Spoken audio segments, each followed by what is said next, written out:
So today is my 6-week postpartum appointment, and I have baby with me.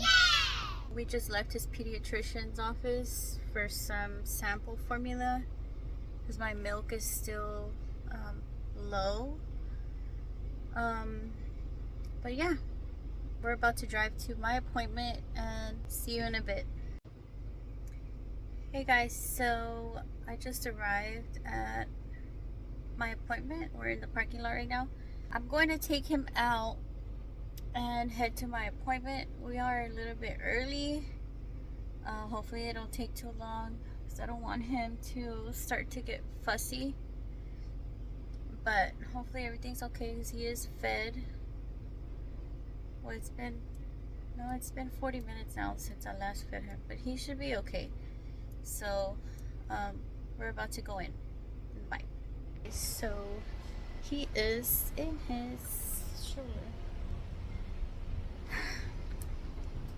It's kind of hard getting that out.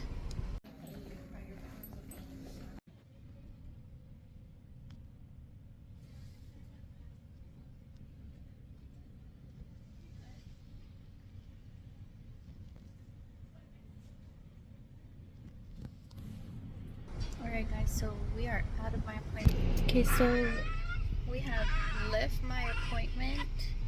Baby is fussy. See you guys at home. I'm back. Hey guys, so basically I wanted to finish closing out this video for my 6-week postpartum appointment and do a sit down talk. Basically, I'm gonna warn you, if you are cringed by TMI, then you should just close the video. I'm gonna talk about a few things that might be TMI. So if you want to know, stick along. If you don't want to know, then close the video. The baby is awake right now, so you'll hear him making noises here and there, but he's awake and alert. So basically, at my 6-week postpartum appointment, which is now, as of today, 3 weeks ago, the reason why it took so long to make the video was I didn't really put much thought into that appointment, and once it came up and I was actively there in the room with my doctor, it was something I didn't expect, and I was not, I guess, not happy, not, I know there's a lot of women here that know what postpartum depression is, and honestly, for the first 3 weeks after I gave birth, it was hard. I don't want to say I fell into depression, but every time someone would ask me, how are you doing? How's the baby? I would just cry. Like, I didn't want to talk to anybody. I didn't want to go anywhere. I was taking care of myself and taking care of the baby, yes, but I didn't want to do like any extra things. Things made me feel out of place. I just was not feeling myself. So at my appointment with my doctor, I was feeling so much better. So when he asked me how I was doing, I was fine. I answered his question. Everything was going good. I was there by myself at the appointment, which is progress, because Cristian had been going with me to every single appointment, which, because he wanted to, he wanted to be there. But this time I went by myself.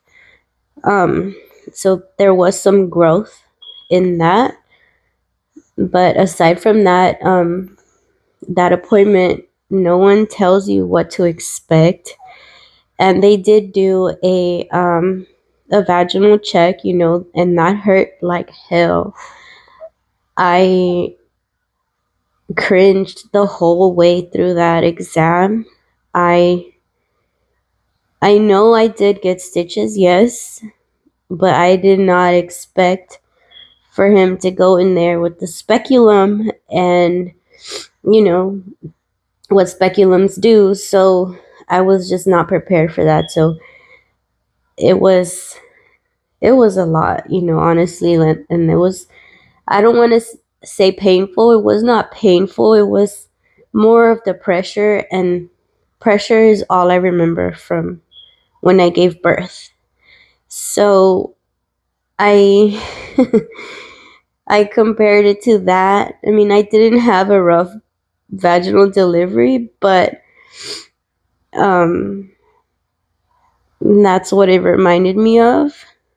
But I still cringed, and I didn't like that part of the appointment. I did not like that part of the appointment. That was the most uncomfortable, you know. I just I would have been fine without that vaginal check. And sorry if I sound so congested, because I am. I don't know what happened. I ended up getting sick. Nothing major, but I caught something. I don't know. But it's already halfway out, or more than halfway out. You could say yesterday was my worst day. Um, but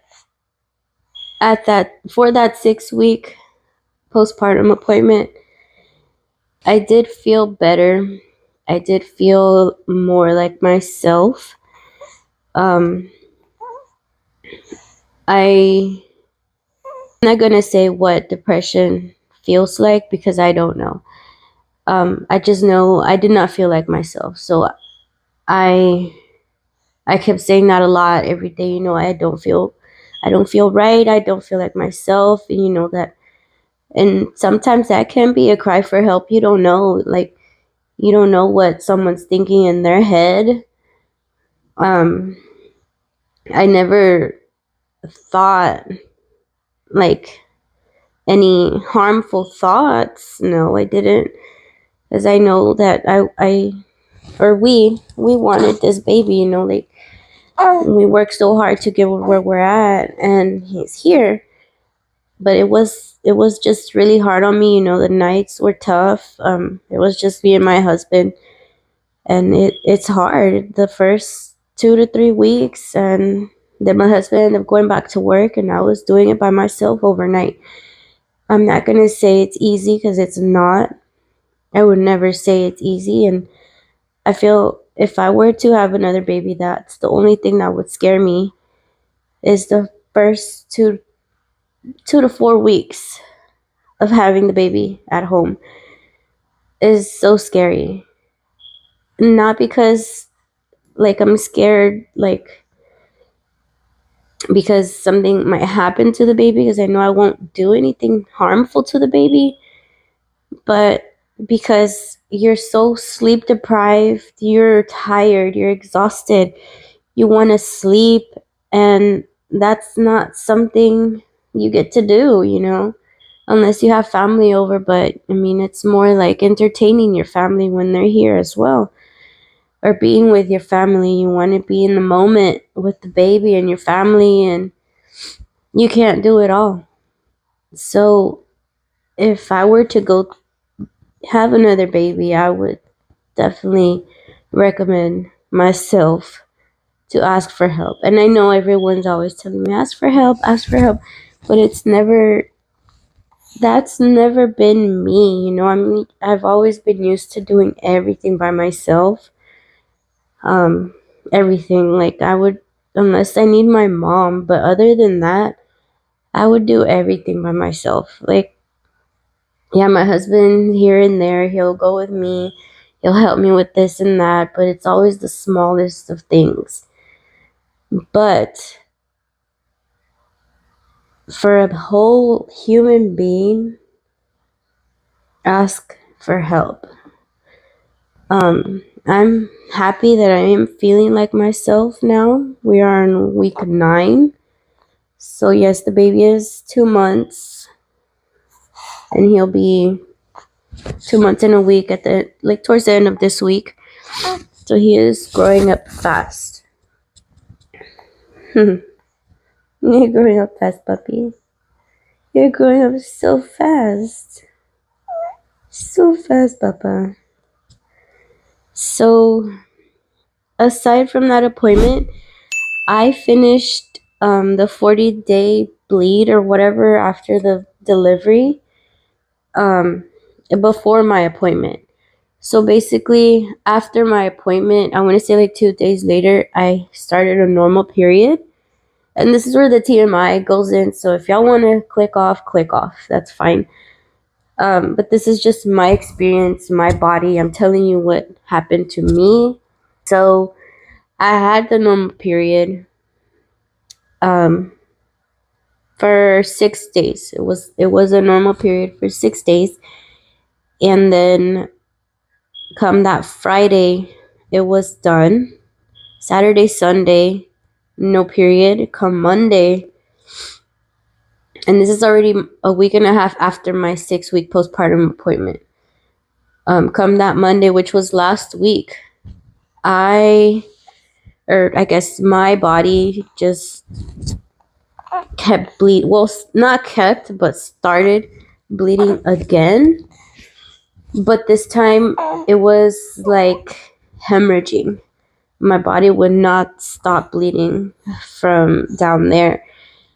So I didn't think much of it on Monday, but come Tuesday, I told my husband, I was like, this is too much, like I'm having to change pads every hour, every 2 hours. That's too much. I'm uncomfortable. I can't watch the baby like this, like I'm having to watch the baby go to the bathroom. The baby's crying. I'm in the bathroom. I was going nuts on Tuesday, which was 6 days ago from today. So on Wednesday, I messaged my doctor and he luckily took me in within that same day. And keep in mind, my doctor, his schedule is always booked out in advance, like so far in advance by like 6 months. He's a really good doctor. I went in fast with the baby and he checked me down there again with that freaking speculum, and I was just gushing blood. Like, he even mentioned, like, this is a lot of blood. Like, what happened? And I was like, I don't know. I really don't know. Like, this is just all of a sudden. And we both know, my doctor and I both know that this has happened in the past. So I don't think it has anything to do with my vaginal delivery with the baby, because this has happened in the past. I do have PCOS. So I know my body is weird, like hormones, this and that. I don't know. Related to the vaginal delivery, I related to just my body being my body and doing things I don't want it to do. When I've already gone through a period, why am I having to go through another period? And this period is even worse. Like, I'm scared of, like, staining stuff, our sheets, our couches. Like, it's just not a comfortable feeling when you're just bleeding that much. So my doctor, he recommended the check down there, which he did that day, and then some labs, which I did that same day, and then ultrasound. But the ultrasound will have to be done once I'm done bleeding. So he did prescribe me some medication to stop the bleeding. Again, I don't think it has anything to do with my delivery. When he checked me down there, he said everything was fine. It's just that I had a constant blood flow and it would gather in the vagina area. And then once I stood up, or, when I get up from a chair, I will feel it coming out. And that's basically what was happening. So thankfully, the medication worked that same day. Like, I was not bleeding profusely that night. So I was able to sleep with like less consciousness, like let my mind rest, not having to jump up and go to the bathroom, make sure everything's okay. I know I'm pretty sure I'm not the only person or woman that's like that whenever they're on their period, like, or even a heavy period, it's just not comfortable. So come Thursday is the day that I got sick. How? I do not know. Like, I have no clue. And we've been trying to protect the baby from getting sick all this time, and now I'm sick. That's just so weird to me. So it was fine. I wore a mask around the baby, and I got another appointment to see a general practitioner or a general physician or whatever they're called, just a regular doctor to get me some antibiotics. So aside from that, we are going to the baby's doctor's appointment today. He's going to get checked. He's getting big, and that makes me so like sentimental, but it's okay. I know that was gonna happen. I don't cry yet. I think when it hits me for real, I probably will. But right now we're just taking it day by day. I'm cherishing all the moments with him that I'm at home. Other than that, no one tells you what to expect at that 6-week appointment. And honestly, I was not prepared for it. Like, I was happy to see my doctor because, that's the moment. I've never given birth to a child, and I really like my doctor. Like, he's a really nice, cool, just chill back doctor. And he made my delivery go so smoothly. Like, I love it. I loved my labor and delivery day. It was a breeze, it happened in the blink of an eye, and I would do it over again. I mean, of course, if it happened that same way, but nothing ever does. But honestly, it was great. I mean, I did try without the epidural, but that was not going to happen. But that's another story for another day. I'm going to wrap it up now. But if you guys want more, sit down and talk with me. Just post your questions down below. So like I have questions to answer. But basically, this is what I wanted to talk to you guys about. But yeah, don't forget to comment, like, share, and subscribe. And we'll see you in the next video. Love you guys. And peace. You can't say peace or anything yet. Say bye.